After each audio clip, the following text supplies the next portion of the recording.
опозицијата, меѓу кои и Нова социјалдемократска партија, не ги призна последните парламентарни избори и не го признава легитимитетот на избраната власт.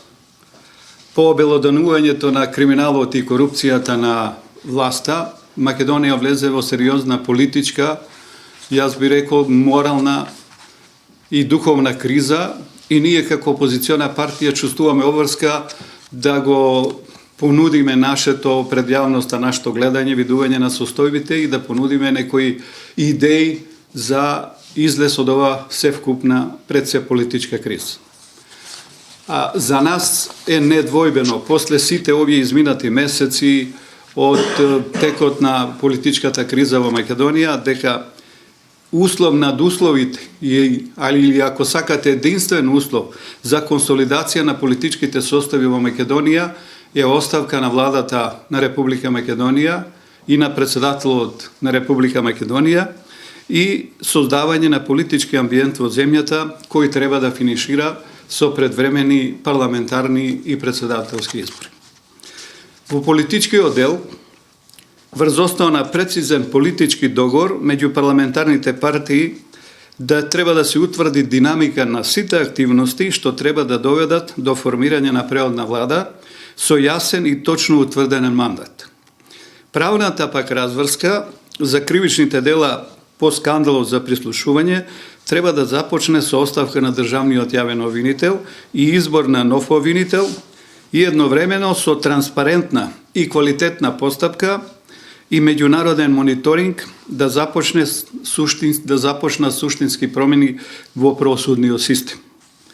Преходната влада треба да понуди прво системски промени и гаранции за одвојување на партијата од државата, гаранции за укинување на монополот врз клучните медиуми и обезбедувањето на слободен пристап до нив на граѓаните и опозицијата, и особено е важно системски да се уреди функционирањето на јавниот радиодифузен сервис.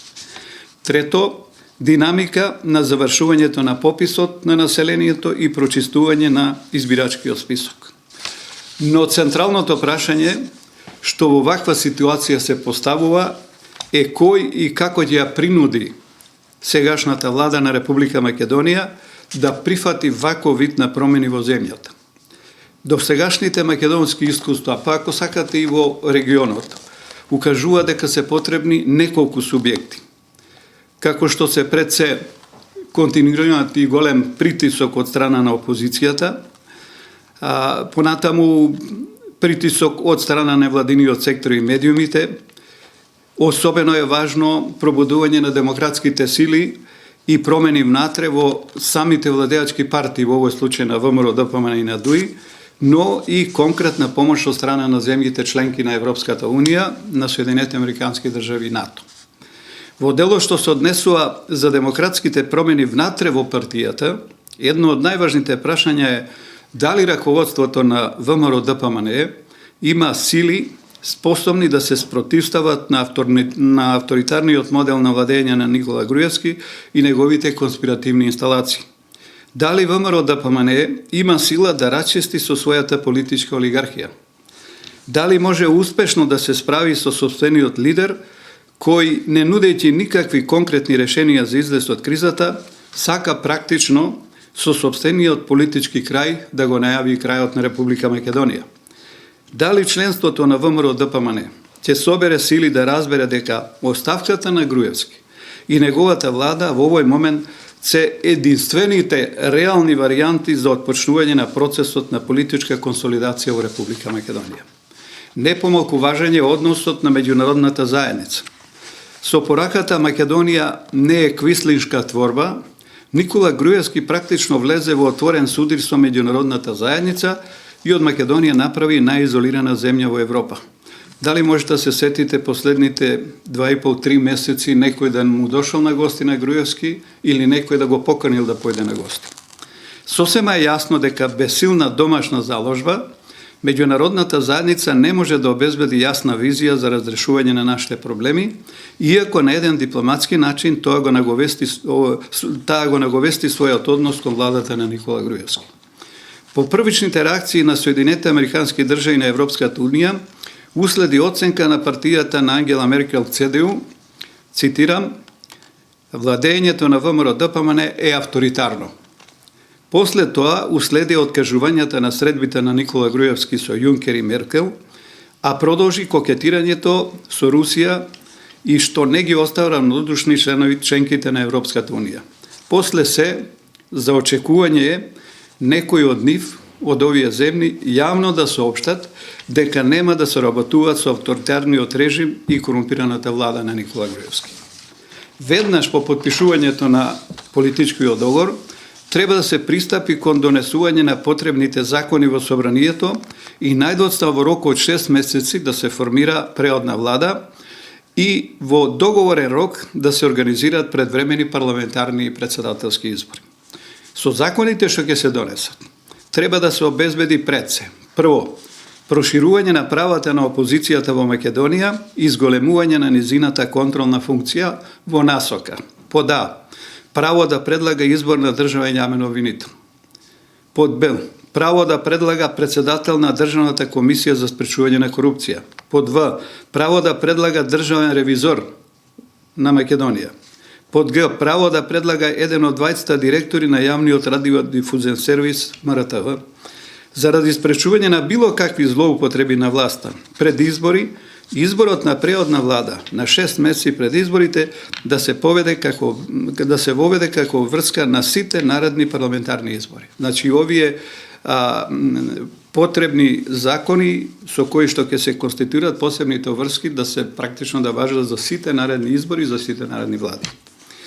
Под Г, изборното законодавство покрај другото да обезбеди забрана на рекламирање на владата 2 месеци пред одржувањето на изборите, забрана за политичко рекламирање во медиумите пред и по завршувањето на изборната кампања, државно финансирање на партиите процентуално според бројот на освоени гласови на последните избори, задолжително учество на лидерите на партиите или нивните заменици на телевизиските дебати пред изборите, да се овозможи странски експерти да имат можност да бидат поставувани на чело на некои државни органи со цел гаранција на професионалност, политичка непристрасност и спречување на корупција.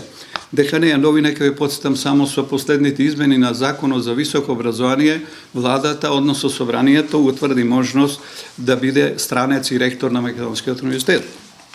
Изборниот закон да се донесува и именува со двотретинско и бадентерово мнозинство заради потребата од постигнување на консенсус за изборните правила меѓу партиите од власта и опозицијата. Со независен јавен обвинител и под меѓународен мониторинг да се преиспитат сите случаи на монтирани судски процеси во Македонија и политички затвореници и да бидат испитани сите злоупотреби на власта преку судски процеси кои секако треба да бидат фер и транспарентни. Покрај неопходните закони, треба да се договорат и мерки за зголемување на довербата меѓу политичките партии, нивното меѓусебно почитување и обврска за соработка околу остварувањето на националните и државни интереси на Република Македонија, меѓу партиите се разбира на власта и партиите во опозиција. Во мерките за зголемување на довербата сметаме дека треба да спаѓаат: прво, потреба од објективност и равноправна застапеност на власта и опозицијата во информативните програми на јавниот радиодифузен сервис, но и приватните телевизии, нели, бидејќи тие го користат етерот како национално добро. Под Б, задолжително учество на лидерите или други представници на политичките партии на прославите на сите национални државни празници и одбележувањето на настани од интерес за државата. Под В, задолжително учество на лидерите на партиите на состаноците што ги организира председателот на државата. Под Г, со цел воведување на принцип на одвојување на партијата од државата, да се предвиди неспојивост истовремено вршење на партиска и државна функција. Да не ни се случи она што случува министер за внатрешни работи, носител на листа, член на раководство или шефот на тајната полиција е член на најтесното раководство на владеачката партија, што е сојствено само за диктаторските режими или оние од Централна Европа, од Централна Америка. Со цел воведувањето на принципот на одвојување од партијата од државата, значи сметаме дека тоа ќе значи значајно поместување кон демократизација на вкупните односи во државата. гаранти за почитување и имплементација на овој договор меѓу политичките партии да бидат страните подписнички и представници на Соединените Американски држави и Европската Унија. Со овој наш политички проект сакаме да нагласиме дека треба да се свати како напор за враќање на легитимитетот и угледот на власта и стабилизација на Македонија на подолг рок, а не обид за насилна промена на власта, како што тоа сака да го прикаже премиерот и владеачката партија.